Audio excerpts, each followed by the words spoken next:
The sky over the high desert carried the color of burnt copper as evening settled, casting long shadows over the dusty trail where she stood alone.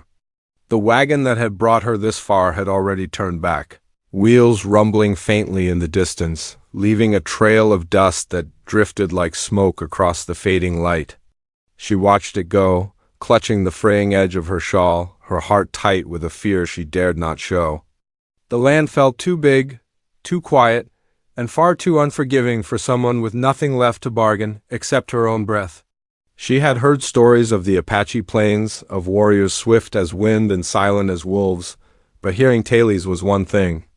Standing alone in that open land, waiting for someone she had never met, was another. The deal had been made without her consent. She hadn't been asked what she wanted or where she wished to go. All she knew was that the folks who raised her were gone.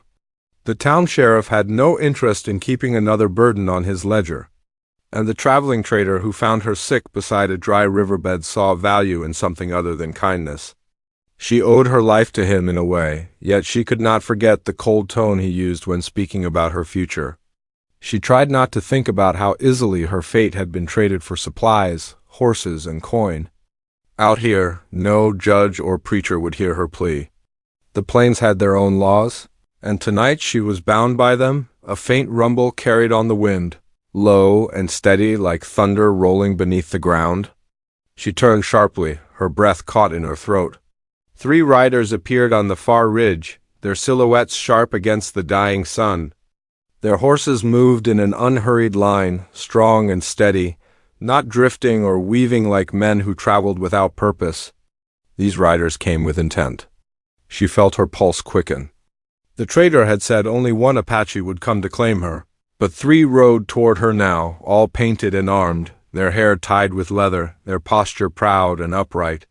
For a moment she considered running, though she knew there was nowhere to go and no one waiting to shelter her. When the riders came close, they halted without raising dust, as if their horses understood silence better than speech.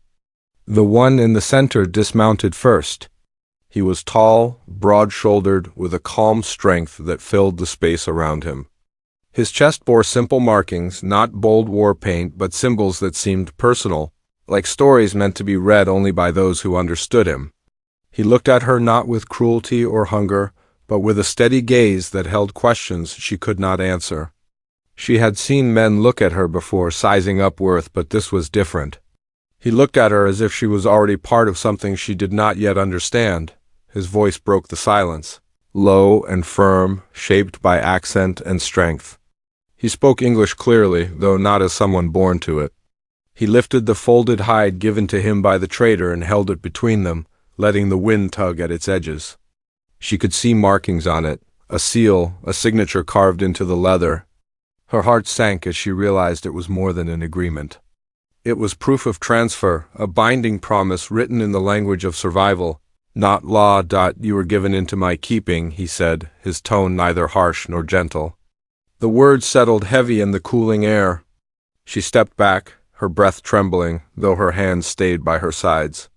He watched her closely, not in anger, but in understanding that she might flee. His jaw tightened slightly, as if he expected her to resist, as if he had seen this kind of fear before. "Now do not turn from me. Bride," he added, the last word spoken not as a claim of ownership, but as a title of duty. There was weight in it, history even, though she could not tell what it meant in his world. The other riders remained silent, unmoving like carved stone, yet alert. She felt eyes on her from all sides, not hostile but measuring. It dawned on her that this wasn't just an exchange. It was a crossing into a life she knew nothing about, a culture that saw marriage not as papers filed but as survival, family, and honor. She swallowed hard. The wind tugged her hair across her face as the warrior stood waiting, not reaching for her, not forcing her, but giving her a moment to decide whether she would step toward him or push him away. The distance between them felt thin as thread. She wondered who he was to receive someone like her, what his place was among his people, and why they had chosen to accept her rather than leave her to the mercy of the trail. Perhaps he had a family expecting her arrival. Perhaps she was meant to serve some role she did not yet know. The land offered no answers. He finally spoke again, softer, as if sensing the storm behind her silence. "I did not ask to take you," he said. "But now that you are here, I will not leave you alone." His words held a strange comfort, yet also a warning. She felt heat rise in her chest, not from anger but from the heavy truth of her situation. She could either trust him or be swallowed by the wilderness that stretched endless in every direction before she could speak. A distant sound cut through the still air. Horses, more than a few. The warrior's head lifted, his eyes narrowing toward the north. The other riders shifted, gripping their reins, scanning the horizon. She turned slowly, heart pounding, and saw dust rising in the distance, fast and chaotic, like wolves chasing a scent. Whoever was coming did not ride with the calm discipline of the Apache. These riders came hard, reckless, driven by motive she could only fear. The warrior stepped forward, placing himself between her and the approaching dust trail, his posture shifting not just to guardian but to something fierce and unyielding. He gave a sharp signal to the other two, who immediately spread out, forming a protective arc around her. She felt the earth tremble as the unknown riders drew closer. The wind carrying shouts she could not fully hear. Whatever bargain had been made, whatever fate bound her to this warrior, it was now more than words on a hide, and as the first shout echoed across the plains, she realized she was not just a girl traded for supplies. She had become a reason to fight. The warrior looked back at her once more. Eyes steady, voice low. "Stay behind me," she nodded. Though fear trembled in her bones, the riders crested the hill. The night was coming fast. The wind shifted as the riders thundered closer, and dust rolled across the open plains like smoke from a wildfire. The Apache warrior didn't move from where he stood, his shoulders squared, one hand resting near the handle of his stone-bladed knife. He wasn't bracing out of fear, but out of duty. She sensed it in the way his stance changed, how his breath steadied, how his gaze followed every shift of the oncoming figures. She stayed close behind him, though her instinct screamed to hide. There was no shelter, no town, no canyon wall to shield her. Only him. The riders slowed once they saw the Apache line, pulling back hard on their reins, circling instead of charging straight in. Their horses snorted and pawed the ground, restless and uneasy. Their clothing wasn't tied to any tribe she recognized, nor did they carry themselves like soldiers from the settlements. They were rough men, patched coats, mismatched saddles, rifles slung carelessly as though they trusted instinct more than training. She could feel the tension between both sides. The air felt thick with history she knew nothing about. The leader of the group leaned forward in his saddle, giving a low laugh she could barely hear. He spoke with confidence as if he owned the land beneath their feet. The warrior in front of her didn't answer at first. Instead, he raised his hand, signaling for silence. His people watched him, even without words. This wasn't the first time he faced strangers on open ground. She tried to make out the voices. They were arguing in English, but too far for her to catch full sentences. Bits drifted through the wind, talk of trade, of missing things, of someone being taken. Their tone suggested they weren't here for her alone.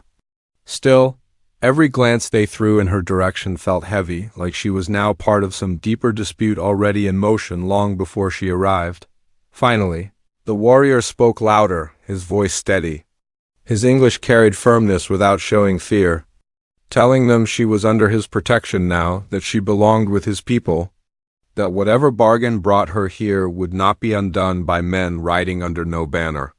The leader of the group paused, narrowed his eyes, and glanced at the leather hide still tucked under the warrior's arm. He recognized it, or at least understood what it meant. The standoff settled like coals cooling after a fire. No weapons were drawn, but no one relaxed. The strangers turned their horses as if preparing to leave, but not before the leader stared at her for a long moment, giving a thin smile that chilled her blood. It wasn't curiosity. It was promise. Then they rode off, not retreating, but circling wide and drifting toward the hills as if they planned to return when darkness offered cover. When the dust settled, silence returned to the plains. Only the soft breathing of horses filled the space. The warrior turned to her, eyes steady but unreadable. His jaw held tension he hadn't shown before. He didn't ask if she was scared. He didn't offer comfort. He simply lifted her small bundle of belongings and handed it to her, signaling it was time to move. She followed, unsure if she had any other choice. They rode in silence, heading toward distant ridges where painted cliffs glowed in fading light.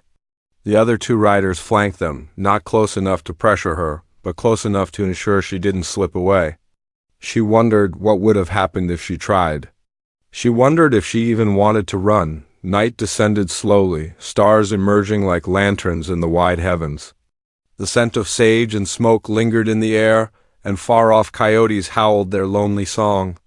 She felt small amid the vastness, but strangely safer than she had in weeks. The warrior rode just ahead, never looking back, yet she sensed he was aware of her every step. As they reached the shelter of towering stone formations, the land changed. Shadows softened, grasses thickened, and a small stream trickled through the rocks. Tents of hide and woven brush appeared, hidden so well from the open plains that no passing traveler would know a settlement existed there. It was quiet, not a bustling village, but a place meant for those returning from long journeys. A few figures approached, curious and cautious. Women wrapped in patterned cloth, elders with slow steps, young children whose eyes watched the newcomer with a mix of wonder and uncertainty. They didn't speak to her, though she heard soft exchanges between them in their native tongue. Some glanced at the warrior as if seeking explanation. Others looked at her with sympathy she didn't know how to receive. She felt out of place, walking through a world already formed, already loyal to its own ways. She wasn't sure what role she was supposed to fill, or why someone like her would matter here. The warrior gestured for her to sit near a small fire where warmth and flickering light eased the cold of night. He handed her a blanket, thick and worn. Smelling faintly of pine and smoke, he finally spoke, his voice lower now that they were away from danger. "You will stay until the council speaks." His tone carried certainty, not force. She nodded, though she didn't fully understand what that meant. Council implied decisions, judgment, people who could choose what happened to her next. He sat across from her. Not too close, but close enough that she could see the scars across his forearms. The marks of battles fought long before this night. She wondered who he had been before she entered his life. Not just a warrior, but perhaps a leader, or someone who had lost things he never spoke about. She gathered the courage to ask why he agreed to take her. His eyes met hers, long and steady, before he answered. "There are reasons beyond trade? You will learn them when it is time." It wasn't dismissive. It was guarded truth. He was protecting something, not hiding. The fire crackled, sparks rising into the star-filled sky. She wrapped the blanket tighter, feeling the weight of the day settle heavy in her chest. The strange riders might return. The council might reject her. The warrior might not want her at all. Nothing was settled. Everything was fragile. She began to drift into uneasy sleep when a woman stepped into the circle of firelight. She was older, but graceful, her hair braided with feathers, her presence commanding. The warrior stood when she arrived, bowing his head with respect. The woman studied the newcomer, eyes soft but piercing. "You carry sorrow," the woman said quietly. "And paths like yours are never simple." Her voice held kindness, yet also caution, as if she understood how strangers could bring both hope and danger. The warrior waited silently, letting the woman speak first, as though her judgment held weight among them. "When dawn comes, you will speak to the council," the woman said. "But tonight, rest. You traveled far, and the earth remembers those who walk it without choice." She nodded again, unsure how to respond, unsure if she had earned that kindness. The woman turned to leave, but paused long enough to give the warrior a look that carried meaning. Something unspoken passed between them, something she couldn't interpret. Then the woman disappeared into the shadows, the fire dimmed, and the night deepened. She lay awake, listening to distant drums echo through the cliffs, hearing riders return from patrol, footsteps moving past her in silence. Even here, even surrounded by people, the world felt like a knife edge between peace and danger, and somewhere beyond the rocks. The strangers from earlier waited, watching the campfires burn. The night passed without rest, even though her body begged for sleep. Every sound in the dark felt sharper than the last. Every whisper of wind across the hides made her sit upright. She was surrounded by people who didn't yet know if she was a burden, a threat, or a blessing. And somewhere beyond the mountains, men were circling back, carrying a reason to chase her that she still didn't understand. When dawn finally broke across the desert, she rose with a heavy chest and burning eyes. The warrior stood near the entrance to camp, speaking quietly with another man, taller and older, with streaks of gray in his braided hair. They spoke in their own language, their tones tense, their gestures sharp. She couldn't understand the words, but she recognized the weight behind them. Whatever happened today wasn't just about her. It was about territory, promises, and responsibilities already strained long before she arrived. When the warrior saw her approach, he didn't greet her with warmth or with coldness. He simply nodded, as if acknowledging she had a place here now, at least for the moment. "You will follow me," he said. "The council waits." She swallowed her fear, then walked beside him through narrow paths carved by hooves and footsteps over years. Smoke drifted from morning fires, carrying scents of herbs and meat. Children chased each other between tents while elders observed in silence. Careful not to stare, they entered a clearing surrounded by weathered stones arranged in a wide circle. 5 figures stood there, each wrapped in patterned cloaks that marked rank or lineage. Some held carved staffs, others carried nothing but sharp eyes. The warrior stopped at the circle's edge, and she followed suit, uncertain how to hold herself. She kept her hands folded, her gaze lowered. Trying not to offend Dot, an older man spoke first, his English accented but clear enough to understand. "You were brought here by trade," he said. "But trade is not enough to give a stranger a place among us. We must understand what shadow follows you." The words stung. A shadow. Something dangerous, something unwanted. She wanted to argue that she never asked to be brought here, that she was only trying to survive. But speaking out of turn felt wrong. The warrior stepped forward, his voice steady. She was left with no kin and no shelter. The one who found her traded not for ownership, but passage. She was given to me to protect. He didn't say she belonged to him. He didn't say she was a wife or servant. He said she was to be protected. The council members exchanged looks, some thoughtful, others doubtful. The older man shifted his gaze to her. "What do you bring that is worth our protection?" She opened her mouth, then closed it. She had no land, no family name, no wealth. All she had was her will to survive. "I can work," she said quietly. "I can learn. I don't want to be a burden." Her voice trembled despite her effort to stay strong. Another council member, a woman with a scar across her cheek, stepped closer. "Your presence alone changes paths. The men who rode toward you last night were not strangers to us. They have taken things before." Her tone implied history filled with blood and betrayal. Men chasing her weren't just thieves. They had crossed into Apache lands before. Whatever they wanted now might threaten the entire camp. The council did not come to a decision right then. Instead, they dismissed them, telling the warrior to watch her closely until more signs revealed themselves. That alone made her stomach twist. She wasn't free, not fully.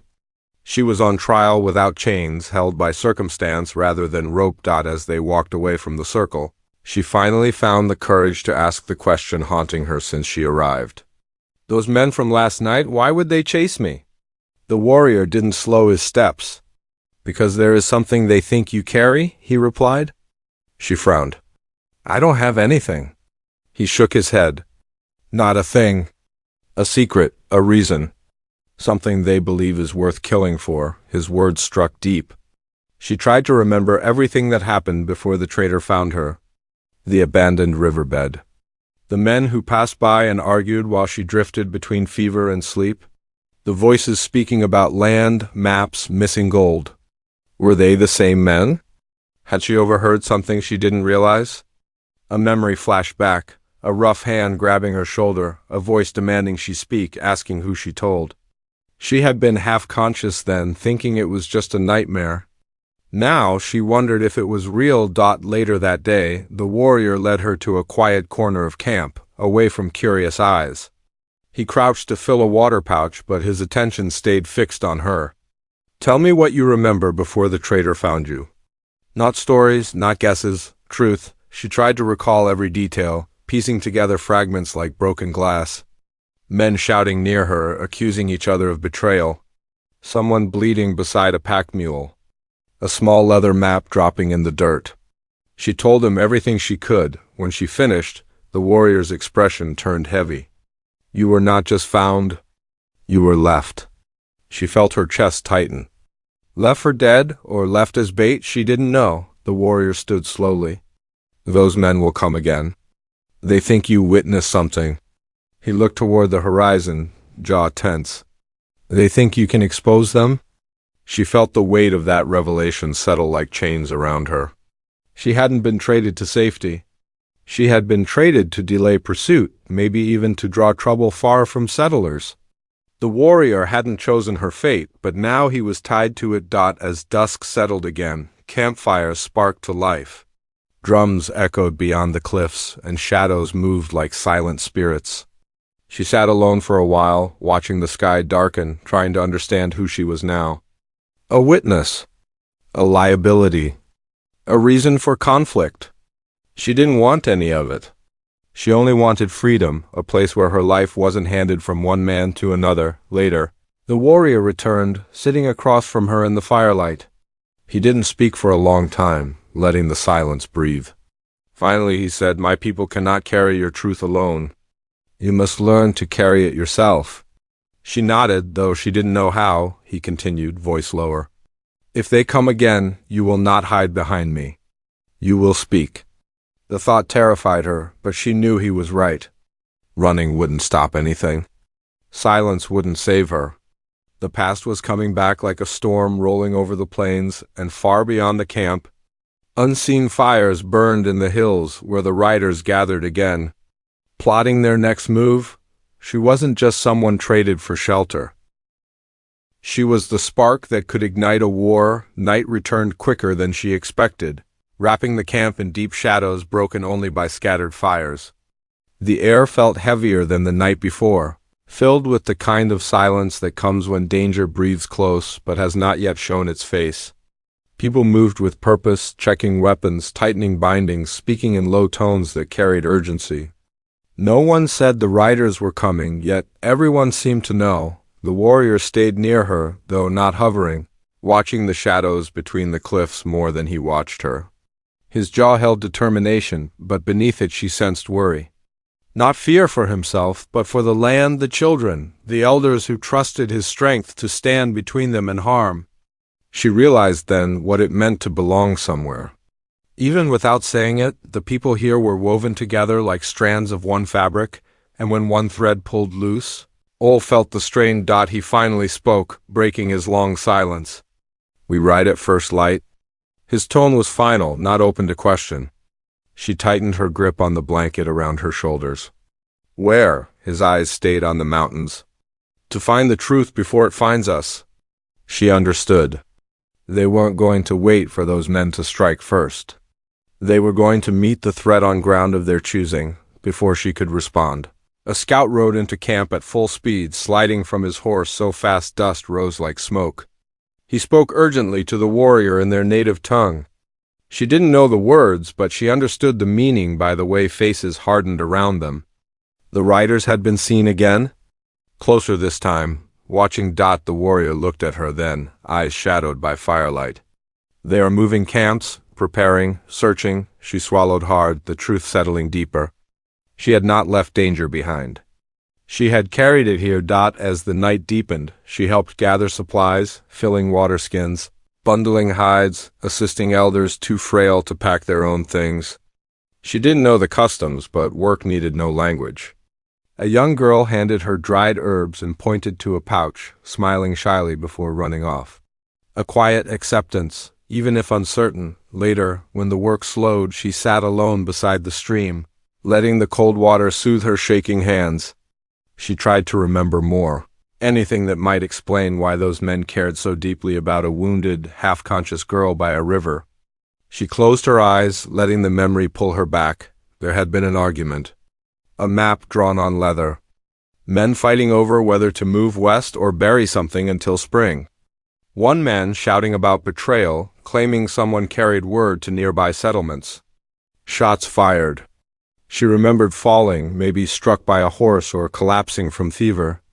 Then hands dragging her to shade before abandoning her. It wasn't just treasure. It wasn't just land. It was something hidden, something those men feared would be discovered. Something they thought she might reveal. The warrior approached quietly, kneeling beside her. You remembered something. She nodded slowly and told him the fragments she saw more clearly now. The map, the argument, the shot fired at a man who tried to ride away. When she finished, he stood slowly, eyes narrowing. They killed their own, he said. That means they fear witness more than loss. She shivered. If they learned she was here, they wouldn't stop. They wouldn't negotiate. The warrior seemed to reach the same conclusion. We must move before dawn. Morning came with cold air that bit through cloth and skin. Horses were saddled, fires put out, tracks brushed away. She rode behind the warrior, her hands gripping the saddle.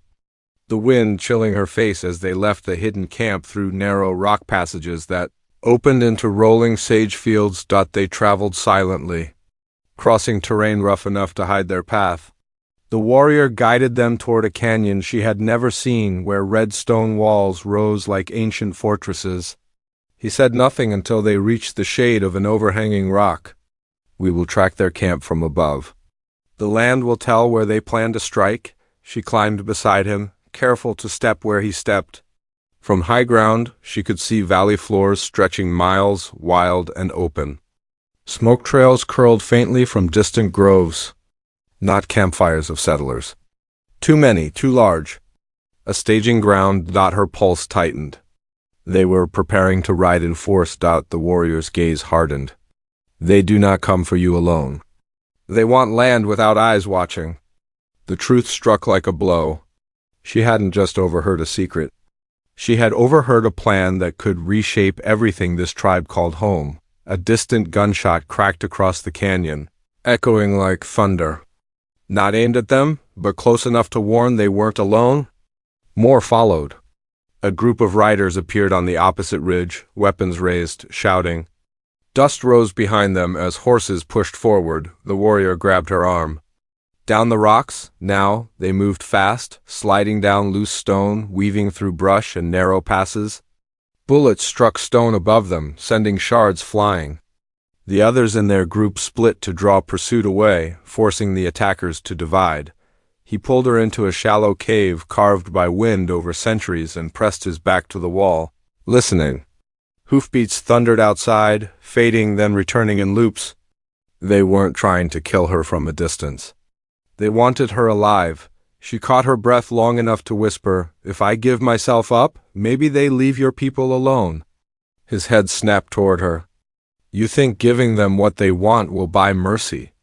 It will only give them silence. His voice carried anger, but not at her. At the idea of surrender. Their footfalls grew louder. Voices barked orders. One rider dismounted, walking slowly across the rocks, scanning shadows with his rifle in hand. She recognized his voice from her memories. The one who had grabbed her shoulder near the river. He was close now, too close. The warrior's hand tightened on his blade. He leaned forward, ready to strike if discovered, but the risk was too great. If he killed one, more would swarm. If he stayed hidden, the man might find them anyway. The rider paused, turning toward the cave entrance. His shadow stretched across the ground. The warrior stepped forward, shielding her with his body, muscles coiled, breath steady. The moment hung sharp as a razor's edge. The rider took one more step, then stopped, turning at the sound of distant gunfire deeper in the valley. Others had found a different target. Someone else was fighting. He mounted up and rode off, leaving dust swirling in his wake. The warrior exhaled slowly, shoulders rigid, jaw set. "This does not end here," he said quietly. They emerged into open ground as smoke rose in the distance and shouts echoed across the canyon. Whatever happened next would not just shape her fate. It would decide whose homeland survived the coming storm. And as the sun climbed higher, the warrior motioned for her to follow once more, his voice low. Stay close. The truth is ahead, and we cannot turn back now. The valley still echoed with stray shots and distant shouting, but the worst of the chaos was already fading. The riders who hunted her had scattered, divided by the warriors who drew them off through canyons and gullies, where echoes confused direction and dust swallowed footprints. Now the wind carried only fading traces of conflict, like smoke dissolving into daylight. The warrior stood with his back to the ridge, watching until even the last speck of dust vanished behind the hills. He didn't lower his guard until silence settled fully. Not the tense silence of danger, but the quiet that comes once a threat has finally broken apart. She stepped beside him, her breath shaky. For the first time since she had woken alone by that river, she didn't feel hunted. The warrior turned slightly and studied her face, as if confirming she was truly here and not another fading shadow. "They will not return soon," he said. "They lost more than they expected today." His tone held strength, not celebration. He didn't enjoy the fight, but he understood what it protected. They began the long ride back toward his people, moving at a slower pace now that urgency no longer drove them forward. The morning sun warmed the earth beneath their horses' hooves, and the land felt different. Not gentler, but familiar, as if it recognized them. She rode beside him instead of behind, no longer guarded like someone being escorted, but traveling as someone who belonged. Along the way, she found her voice again. "I remember something else," she said quietly. The warrior glanced over. The men fighting at the river, they mentioned they were forcing settlers off new land. They wanted no witnesses so they could claim it all when spring came. He nodded. "I know. Their goal was not gold or treasure. It was land beneath false claims." She felt a weight lift. The burden of not knowing had been heavier than the truth, the warrior continued, voice thoughtful. "They thought you heard enough to ruin them. That is why they chased you across the land." She stared at the horizon, letting that truth sink in. All she ever wanted was safety, not power. Yet her survival changed everything. It struck her suddenly that she didn't want to go back to the places she came from. She didn't want to return to dusty towns where no one knew her name or cared if she vanished. Here, even in danger, she had purpose. When they reached the camp again, the people who had stayed behind greeted them with relief. Children ran forward, grabbing the warrior's reins, leading the horse to water. Elders offered herbs for wounds, though he had none visible. The council members waited, gathering around the fire circle as the sun lowered into evening. She stood in the center again, but this time she held herself steadier. Not because she was unafraid, but because she had earned a place to speak. The older man from the council listened as the warrior explained everything she had remembered. Another elder stepped forward, lifting his staff. "The truth you carry does not harm us," he said. "It protects us, and you did not bring danger by choice. You brought warning." The words sank deeply, releasing a tension she had held too long. She hadn't come as a problem. She had arrived as the answer to a threat they could not see fully until now. She lowered her gaze humbly. "I didn't mean to lead trouble here. I only wanted to live." The woman with the scarred cheek nodded. "Wanting to live is not a burden. It is a reason to stand." A few others murmured agreement, voices soft but sincere. The older man looked to the warrior. "You took her into your care, though you did not ask for it. Now that the danger has passed, we ask again. Will you release her, or will she walk with you by choice?" His tone was ceremonial, not questioning authority, but recognizing free will. The warrior turned to her, his expression steady. This time his voice held no command, only honesty. "You were brought to me by trade. I will not keep you by trade. If you remain, let it be because you choose your place, not because you were given." She felt something tighten in her chest, but not from fear. His offer was not just freedom. It was respect. She stepped closer, meeting his eyes without trembling. "I choose to stay, not because I owe you, because you saw me as more than something traded." The warrior's shoulders eased, a breath he had held finally released. The council nodded, satisfied. Over the next days, the camp slowly settled back into rhythm. Hunters brought fresh game. Women dried herbs and tanned hides. The children followed her with curiosity, offering small braids of grass or painted stones as gifts. She learned their ways piece by piece, helping grind maize, carrying water from the stream, stitching torn clothing. Each small task made her feel less like an outsider. The warrior guided her through trails, beyond camp when dawn painted the land gold. He taught her how to read hoofprints in soft soil, how to hear the difference between wind and grass and footsteps. She learned his pace, quiet and sure.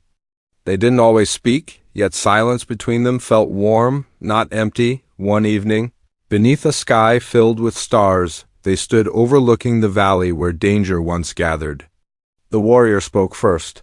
Your life changed because others tried to take what was not theirs. But what you do now shapes what you become, not what they tried to make you. She nodded, feeling truth in the words. She turned toward him. And you? You never asked for someone to protect. Yet you did. Why? He took a breath, choosing each word with care. Because I saw a life not meant to end alone in the dirt. Because strength is not just fighting. It is choosing who to stand with. His voice wasn't bold or dramatic. Just real. She reached out, placing her hand gently over his. The wind carried the smell of pine and distant rain, and the world felt wide but safe.